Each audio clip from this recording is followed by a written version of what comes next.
नमस्कार दोस्तों, हर्षित द्विवेदी एजुकेशन द्वारा बनाया मॉक क्वेश्चंस फॉर प्रीलिम्स 2021 में आपका स्वागत है। मेरा नाम है विनीत सागर।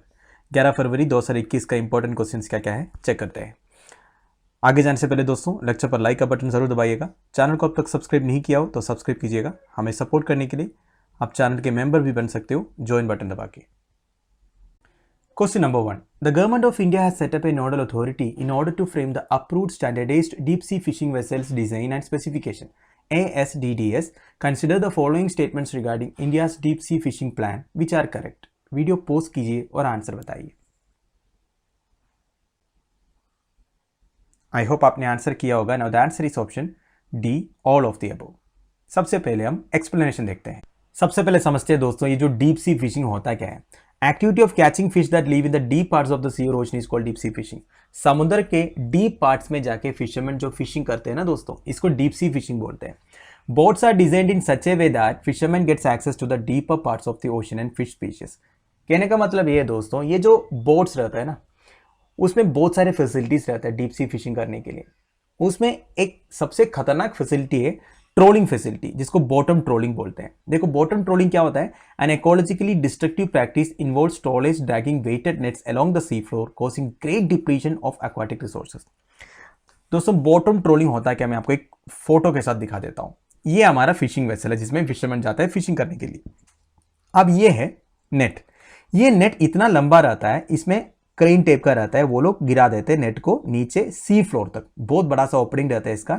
इसके बाद वेसल जो है आगे चलता है, साथ साथ ये नेट भी चलता है। तो जितने भी मछली है इसके अंदर फंस जाता है, बाद में इसको ऊपर उठाता है। तो इस तरह जो फिशिंग है ना, इसको बॉटम ट्रोलिंग बोलते हैं।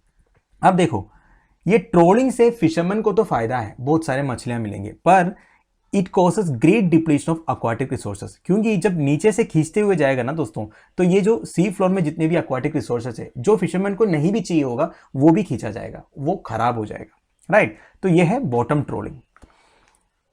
अब देखो ये इसलिए गवर्नमेंट ने ऐसा एक पॉलिसी लाया है। अब जो फिशरमैन फिशिंग वेसल्स में जाएगा ना, ये फिशिंग वेसल्स जो बनेगा उसके लिए एक नोडल अथॉरिटी का परमिशन लेना पड़ेगा। मतलब फिशिंग वेसल्स का डिजाइन कैसा होना चाहिए। ऐसा डिजाइन नहीं होना चाहिए जिसे आप बहुत खतरनाक टाइप से फिशिंग कर सकते हो।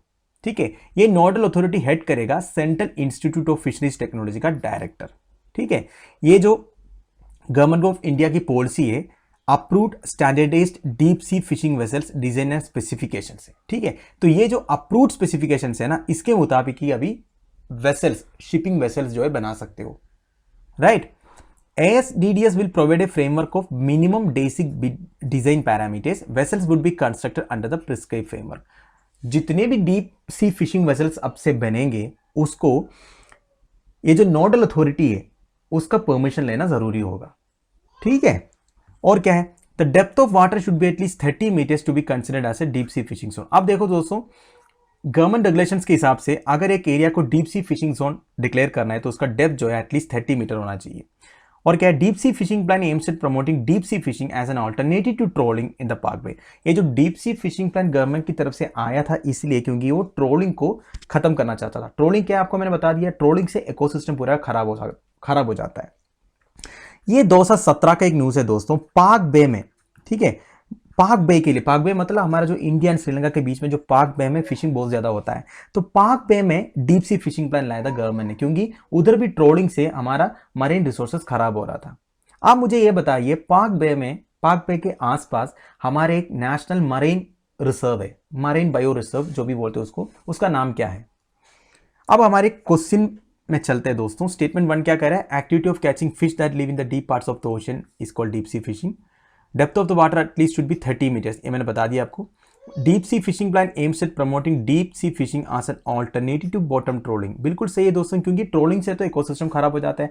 अब जो भी डीप सी फिशिंग वेसल्स बनेंगे उसको नोडल अथॉरिटी का अप्रूवल लेना जरूरी होगा, और ये ऐसा शिप्स डिजाइन करेंगे जिससे हमारी इकोसिस्टम को कोई खराबी नहीं पहुंचे। Question number 2. Recently, Supreme Court rejected plea for imposition of President's rule in Uttar Pradesh. Consider the following statements which are correct.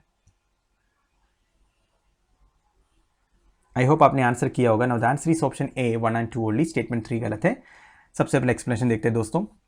Presidents rule का क्या है, a proclamation imposing president's rule must be approved by both houses of Parliament. ठीक है, दोनों houses of Parliament में approve होना चाहिए within 2 months from the date of its issue. 2 महीने के अंदर अंदर प्रेसिडेंट रूल का जो प्रोक्लेमेशन है वो अप्रूव करना है both houses of the Parliament में through a simple majority of in either house. ठीक है, that is majority of the members of the house present and voting. Simple majority से पास होना चाहिए दोनों हाउस में। और क्या है, पहले 6 months के लिए वैलिड रहते हैं, फिर वो एक्सटेंड कर सकते हैं मैक्सिमम 3 साल के लिए with the approval of parliament every 6 months। हर 6 महीने में पार्लियामेंट का अप्रूवल चाहिए दोनों हाउस का।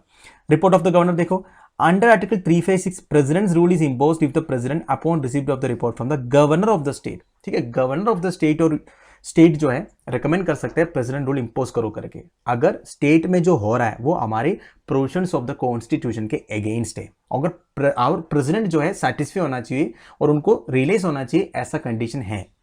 अब रिवोकेशन कैसे होता है, ये proclamation of president's rule may be revoke by the president at any time. ठीक है, प्रेसिडेंट कभी भी चाहे इसको रिवोक कर सकते हैं, और ये जो रिवोक के लिए जो प्रोक्लेमेशन है that does not require parliamentary approval, parliament का कोई अप्रूवल नहीं चाहिए। अब हमारा स्टेटमेंट देखिए, ये proclamation imposing president's rule must be approved by both house of parliament within 2 months from the date of issue. बिल्कुल सही। Upon the imposition of rule governor will continue to be the head of the proceeding, to head the proceedings. ये बिल्कुल सही है दोस्तों, पर governor जो है प्रेसिडेंट का एक रिप्रेजेंटेटिव रहता है। ठीक है, इसलिए ये स्टेटमेंट जो है सही है। ये proclamation of president's rule may be revoked by the president at any time, सही है। By a subsequent proclamation which requires parliamentary approval, ये गलत है दोस्तों, क्योंकि पार्लियामेंट्री अप्रूवल की जरूरत नहीं है अगर रिवोक करना है तो, right. Recently the CIC ruled that the center need not disclose Lokpal selection committee minutes. Consider the following statements which are correct. Video post कीजिए और आंसर बताइए। आई होप आपने आंसर किया होगा। Now the answer is option B 2 and 3 only. Statement 1 गलत है। तो दोस्तों रिसेंटली एक न्यूज़ आया था, चीफ इंफॉर्मेशन कमीशन जो है, इन्होंने ये रूल किया है कि लोकपाल सिलेक्शन कमेटी के जो मिनट्स है ना, मतलब जो लोकपाल को सिलेक्ट करते हैं उसकी जो मिनट्स है, मीटिंग का जो मिनट्स है, वो डिस्क्लोज करने की कोई ज़रूरत नहीं है। अब इसके रिगार्डिंग 3 स्टेटमेंट्स है। पहला स्टेटमेंट गलत बोल रहा है, chief justice of India as a chairperson of Lokpal selection committee, गलत है दोस्तों, वैसे प्राइम मिनिस्टर होता है। एक बार हम एक्सप्लेनेशन देखते हैं। Members are appointed by the president on the recommendation of a selection committee. ठीक, अब सिलेक्शन कमेटी का मेंबर्स कौन कौन है? प्राइम मिनिस्टर चेयरपर्सन है, speaker of Lok Sabha, leader of opposition in Lok Sabha, chief justice of India और ए जज nominated by him, one eminent jurist. तो इतना होता है मेंबर्स। अब देखो दोस्तों, उसमें 2016 में एक अमेंडमेंट लाया था, अगर लीडर ऑफ द अपोजिशन है ही नहीं। अब लीडर ऑफ द अपोजिशन बनने के लिए भी कुछ क्राइटेरियाज है हमारे कॉन्स्टिट्यूशन में। वैसे मोदी साहब जब से आया तब लीडर ऑफ द अपोजिशन कभी हुआ ही नहीं। तो देखो दोस्तों, 2016 अमेंडमेंट ने ये एनेबल किया कि अगर leader of the single largest opposition party भी होगा ना, वो भी चलेगा। अगर लीडर ऑफ अपोजिशन है ही नहीं तो सिंगल लार्जेस्ट अपोजिशन पार्टी का जो लीडर है वो भी ये जो सिलेक्शन कमेटी लोकपाल का इसका मेंबर बन सकता है। अब Lokpal will cover all categories of public servants including the prime minister. अब देखो, but the arm forces do not come under the ambit of Lokpal. Arm forces, army navy air force को छोड़ के बाकी सारे public servants including prime minister Lokpal के jurisdiction में आएगा। Lokpal will have the power of superintendence and direction over any investigation agency including CBI for cases refer to दम by the ombudsman. तो CBI के ऊपर भी लोकपाल का हाथ है। तो बेसिकली दोस्तों लोकपाल के बहुत सारे फंक्शंस है, ऑब्जेक्टिव्स है, रोल्स है, वो सब मैंने इधर लिखा नहीं हूँ, वो आप पढ़ लीजिएगा। वैसे पॉलिटी में पढ़ाया है लोकपाल के बारे में भी। अब देखो हमारा स्टेटमेंट देखो, पहला तो गलत है, मैंने बता दिया, प्राइम मिनिस्टर है चेयरपर्सन। सेकंड क्या है, leader of the single largest opposition party in Lok Sabha can be a member of the selection committee, बिल्कुल सही। Lokpal will cover all categories of public servants including the prime minister, बिल्कुल सही है। Question number 4, which of the following tiger reserves are located in Maharashtra? Video post कीजिए और answer बताइए। I hope आपने answer किया होगा। Now the answer is option B all except 4। इसका मतलब है option 4 Sanjay Dubri tiger reserve जो है महाराष्ट्र में नहीं है। दोस्तों ये न्यूज में इसलिए आया था, देखो, on India's fastest highway the under construction Nagpur Mumbai super communication expressway. ये ध्यान रखिएगा दोस्तों, एक सुपर कम्युनिकेशन एक्सप्रेसवे आ रहा है नागपुर टू मुंबई, दोनों महाराष्ट्र में है। ये इंडिया का फास्टेस्ट हाईवे रहेगा जिसमें टॉप स्पीड हो सकता है 150 किलोमीटर पर आवर। ठीक है, ये अंडर कंस्ट्रक्शन है। अब इसमें प्रॉब्लम क्या है ना दोस्तों, 5 wild life bridges and network of under passes being built. देखो, ये जो नागपुर मुंबई एक्सप्रेसवे जो बन रहा है वो कई सारे tiger reserves, wild life sanctuary से बीच में से बन रहा है। अब वाइल्ड लाइफ को तो डिस्टर्ब नहीं कर सकते हम, इसलिए national highway authority of India ये प्लान कर रहे हैं, ये जो वाइल्ड लाइफ सैंक्चुरी से बीच में से जो एक्सप्रेसवे जाएगा ना, उसके बीच में से वाइल्ड लाइफ ब्रिजेस बनाने का, ताकि एनिमल्स जो है आराम से पास हो सके। कहीं कहीं वाइल्ड लाइफ ब्रिजेस होगा, कहीं कहीं अंडर पासेस होंगे, ठीक है। अंडर पास मतलब जो नीचे से होगा, ब्रिज मतलब ऊपर से होगा, right. All of Sanjay Dubri tiger reserve के बारे में, ये मध्य प्रदेश में हुआ करता था before Chhattisgarh was carved out in 2000, ठीक है। छत्तीसगढ़ अभी बना है, मध्य प्रदेश से 2000 में बना था, तो अभी छत्तीसगढ़ में है संजय डुबरी टाइगर रिजर्व। अब क्या है, इसका और एक नाम है गुरु घासीदास नेशनल पार्क, ठीक है। छत्तीसगढ़ गवर्नमेंट ने इसका नाम चेंज करके गुरु घासीदास नेशनल पार्क बनाया। वैसे महाराष्ट्र में टाइगर रिजर्व कौन कौन सा है? मेलघट, तडोबा, पेंच, सह्याद्री, नवेगांव, नगजीरा एंड बोर, ठीक है। अब हमारे क्वेश्चन पे चलते हैं। संजय डुबरी टाइगर रिजर्व छत्तीसगढ़ में है, बाकी Bor tiger reserve, Sahyadri tiger reserve and Tadoba tiger reserve Maharashtra में है। Question number 5, consider the following statements regarding one nation one gas grid which are correct. Video post कीजिए और आंसर बताइए। आई होप आपने आंसर किया होगा। Now the answer is option C 1 and 3 only. Statement 2 गलत है।